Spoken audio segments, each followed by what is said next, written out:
Saya sedang di dekat Hong Kong Observation Wheel atau sekitar Central Ferry Pier.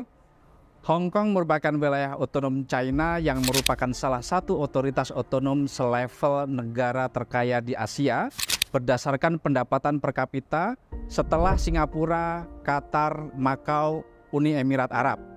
Bahkan Hong Kong di atas Israel, Jepang, dan Korea Selatan. Pendapatan per kapita Hong Kong tahun 2024 diprediksi sekitar 44.942 US dollar atau setara sekitar 692 juta rupiah. Hong Kong diserahkan ke China tanggal 1 Juli 1997 setelah 156 tahun dijajah oleh Inggris. Hong Kong otonom dari China selama 50 tahun sampai 2047 dan kemungkinan bisa diperpanjang hingga 100 tahun sampai 2097. Hong Kong menjadi kantor pusat Asia Pasifik banyak brand kenamaan global. Misalnya ada Jardine Group, Hutchinson, Shangri-La, Mandarin Oriental, Esprit Holding, dan lain sebagainya. Hong Kong menjadi hub Asia yang menghubungkan ekonomi dan bisnis Asia dengan dunia Amerika dan Eropa. Namun mendadak ketegangan China-Amerika dan beberapa intervensi regulasi China di Hong Kong membuat beberapa merek memindahkan kantor pusat mereka dari Hong Kong ke negara lain terutama Singapura. Misalnya ada DHL, FedEx, British American Tobacco atau BAT, kemudian ada Commerce Bank Jerman dan juga Royal Bank of Canada. Tahun 2012 terdapat tidak kurang dari 333 perusahaan Amerika di Hong Kong dan tahun 2024 tinggal 240 perusahaan saja yang menjadikan Hong Kong sebagai hub mereka di Asia Pasifik. Tahun 2018, perusahaan-perusahaan global yang berkantor pusat di Hong Kong itu hampir 2.000 perusahaan ya. Tetapi tahun 2022 setelah pandemi Covid itu berkurang sekitar tinggal menjadi 1.400 saja. Jadi hampir 600 perusahaan itu hengkang dari Hong Kong.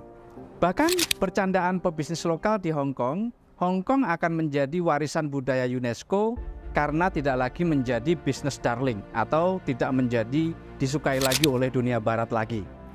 Intervensi politik Beijing atau China ke Hong Kong dan pengalaman kebijakan lockdown COVID-19 yang super ketat dan terlalu lama membuat beberapa perusahaan dari barat merasa insecure ya atau merasa tidak aman ke depannya untuk menjadikan Hong Kong sebagai headquarter mereka atau kantor pusat mereka, dan mereka lebih memilih Singapura. Media Singapura The Straits Times bahkan mengatakan selamat tinggal Hong Kong, hello Singapura untuk perusahaan-perusahaan global yang ingin memindahkan kantor pusatnya dari Hong Kong ke Singapura. Banyak yang menganalisa Hong Kong akan gagal mempertahankan statusnya sebagai wilayah yang setara negara maju jika intervensi China terlalu kuat ke depannya. Apa betul seperti itu? Pihak China mengatakan tidak akan membiarkan asing mengintervensi politik dan ekonomi wilayah negaranya. Yang pasti Hong Kong tetap menjadi akses atau gerbang utama untuk aktivitas ekonomi China ke pasar global di seluruh dunia, terutama ASEAN, Asia Pasifik ya. Kemudian begitu juga bagi pelaku bisnis di luar China, Hong Kong akan tetap menjadi pintu untuk mengakses pasar 1,7 miliar atau sekitar 1,6 sampai 1,7 miliar penduduk China. Semakin ditinggal pasar global, Hong Kong akan menjadi semakin kuat dalam jangka panjang dengan dukungan banyaknya perguruan tinggi terbaik di dunia dan sangat serius di Hong Kong dalam melakukan inovasi di bidang keuangan dan teknologi. Tetapi Hong Kong tentu saja menarik karena Hong Kong merupakan gerbang akses ke pasar China. Hong Kong juga menjadi akses ke pasar global bagi Beijing. Namun selayaknya negara maju, Hong Kong memiliki banyak masalah ya. Masalah yang pertama terutama adalah tren global yang relevan dengan hari ini yaitu populasi yang menua dan juga masalah perumahan yang tidak terjangkau bagi masyarakat Hong Kong. Harga rumah yang terjangkau dan penurunan tingkat kepemilikan rumah merupakan tantangan utama bagi masyarakat Hong Kong. Orang Hong Kong yang memiliki properti sendiri atau rumah sendiri menurun dari 52,8% tahun 2006 menjadi hanya sekitar 50% pada tahun 2019 dan terus menurun sampai 2024 ini. Padahal di Singapura, tingkat kepemilikan rumah itu bisa mencapai 91%. Keterjangkauan perumahan juga telah memburuk secara signifikan setelah harga properti naik 3 kali lipat sejak tahun 2008. Koefisien Gini Hong Kong atau ketimpangan pendapatan di Hong Kong mencapai titik tertinggi dalam 45 tahun terakhir. Dan diperkirakan 1,37 juta orang atau hampir 20% dari populasi Hong Kong hidup di bawah garis kemiskinan atau di bawah rata-rata penghasilan orang Hong Kong, yaitu di bawah 10.000 Hong Kong dolar atau di bawah 20 juta rupiah. Namun 10% orang terkaya di Hong Kong memiliki penghasilan bulanan minimal 132.600 Hong Kong dolar atau sekitar 264 juta rupiah per bulan. Berbagai persoalan Hong Kong sebagai megacity yang terus ingin menjadi kota atau megapolitan yang kompetitif di dunia, terutama dibatasi oleh beberapa persoalan. Di antaranya adalah keterbatasan sumber daya, perubahan iklim, populasi yang menua, dan juga kurangnya sumber daya manusia yang mampu menopang ekonomi Hong Kong. Namun demikian, Hong Kong terus-menerus ingin berubah meningkatkan daya saingnya di mata dunia dan menjadi kekuatan ekonomi global di Asia. Kemudian Hong Kong terus-menerus membangun sebagai sebuah kota yang memiliki daya saing global, di antaranya yang pertama menjadikan interconnected global economy. Hong Kong merupakan wajah China di mata global untuk perdagangan dunia. Yang kedua, berkembangnya masyarakat middle class menengah ke atas di seluruh dunia di Asia Pasifik.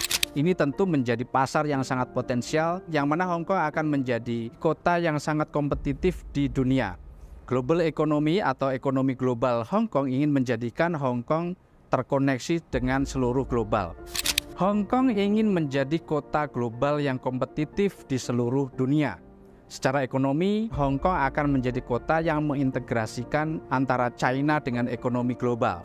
Kemudian bertambahnya jumlah middle class di seluruh dunia, terutama di Asia Pasifik, menjadi pasar yang sangat besar dan potensial, dan Hong Kong akan menjadi gerbang pintu bagi China dan beberapa negara di Asia. Kemudian adanya inovasi teknologi akan menjadi driver pendorong utama bagi Hong Kong untuk masuk di pasar global. Dan juga China dan Hong Kong meyakini bahwa ekonomi akan bergeser dari barat menuju timur, dari dunia barat menuju Asia, dan Hong Kong akan menjadi pintu utama bagi pasar Asia yang menghubungkan Asia Pasifik dan China. Hong Kong sedang terus membangun konsep pembangunan megacity untuk pertumbuhan ekonomi. Hong Kong bersama China akan menjadikan megacity tersebut untuk memanfaatkan potensi pertumbuhan Asia Pasifik. Hong Kong terus memaksimalkan kerjasama dan menjadi hub untuk China. Pengembangan kawasan Delta Sungai Mutiara Raya atau PRD, pembangunan infrastruktur Hong Kong China terus dikebut untuk mewujudkan jalan darat melingkar China yang hanya 3 jam dan lingkaran lalu lintas antar kota yang hanya 1 jam, termasuk jalur kereta ekspres Guangzhou Shenzhen Hong Kong, jembatan Hong Kong Zhuhai Macau, dan titik kontrol batas Liantang, dan jalan penghubung yang sedang dibangun. Mereka akan mendorong interaksi sosial dan ekonomi yang lebih besar dari skala ekonomi di kawasan kota China. Inisiatif baru seperti zona perdagangan bebas FTZ, percontohan Tiongkok, Guangdong, dan juga inisiatif jalan darat negara-negara lain Eropa, Afrika, dan Asia akan membuka peluang ekonomi dan platform pembangunan yang lebih jauh melampaui batas wilayah kota Hong Kong. Hong Kong terus melakukan inovasi ekonomi untuk membangun konektivitas hubungan Hong Kong dengan dunia dan juga terus melakukan inovasi. Indeks daya saing Hong Kong berada di peringkat ketiga terbaik dunia menurut Forum Ekonomi Dunia tahun 2019, terbaik setelah Singapura dan Amerika Serikat. Hong Kong terus memperluas konektivitas ekonominya dengan 8 perjanjian perdagangan bebas yang saat ini berlaku, termasuk satu yang ditandatangani dengan Australia. China Daratan adalah mitra dagang utama Hong Kong yang mencakup 50,4% dari total perdagangan 5 tahun yang lalu dan terus berkembang sampai sekarang. Terus mencari dan mengembangkan talenta berbakat dunia serta meningkatkan kapasitas research and development, lebih banyak peluang berkolaborasi dengan universitas dan lembaga penelitian lainnya. Hong Kong memiliki sedikitnya 5 universitas terbaik dunia seperti Hong Kong University, HKUST, City University, CUHK, dan Hong Kong Polytechnic. Kemudian Hong Kong juga meningkatkan peran GBA atau Greater Bay Area melalui pembukaan jembatan Hong Kong, Zhuhai, Macau, dan jalur kereta ekspres Guangzhou, Shenzhen, Hong Kong yang telah mengurangi waktu tempuh dari Hong Kong ke Shenzhen menjadi hanya 18 menit saja dan menjadi 46 menit saja ke Guangzhou. Berbagai inisiatif telah dilakukan untuk lebih meningkatkan aliran bakat, barang, keuangan, dan data dalam GBA, sementara koridor inovasi dan teknologi Guangzhou, Shenzhen, Hong Kong, serta Macau sedang terus-menerus dikembangkan. Negara-negara ASEAN juga akan memainkan peran yang semakin penting dalam perekonomian Hong Kong. Hong Kong menandatangani perjanjian perdagangan bebas dan perjanjian investasi terkait ASEAN pada tahun 2017. Melalui perjanjian tersebut, negara-negara ASEAN termasuk Singapura, Thailand, dan Malaysia akan meningkatkan perdagangan sejak tahun 2019.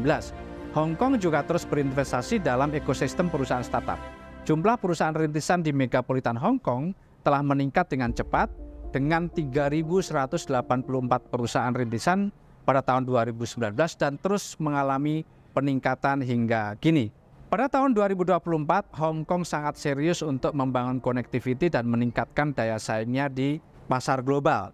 Hong Kong menyiapkan anggaran paling sedikitnya 6 triliun untuk melanjutkan perluasan Taman Sains dan juga teknologi Hong Kong tahap 2. Hong Kong juga membuat klaster penelitian InnoHK yang ketiga dan terus dilanjutkan.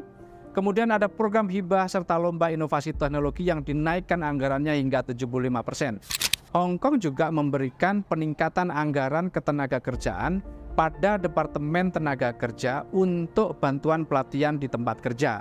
Alokasi paling tidak sekitar 5 triliun rupiah untuk pelatihan ulang bagi karyawan guna meningkatkan skill karyawan dan membantu melatih pekerja yang menganggur dengan keterampilan baru yang dapat mereka gunakan saat mereka kembali memasuki pasar kerja. Bagaimana menurut Anda? Like, komen, dan subscribe. Saya Farid Subhan, salam miracle.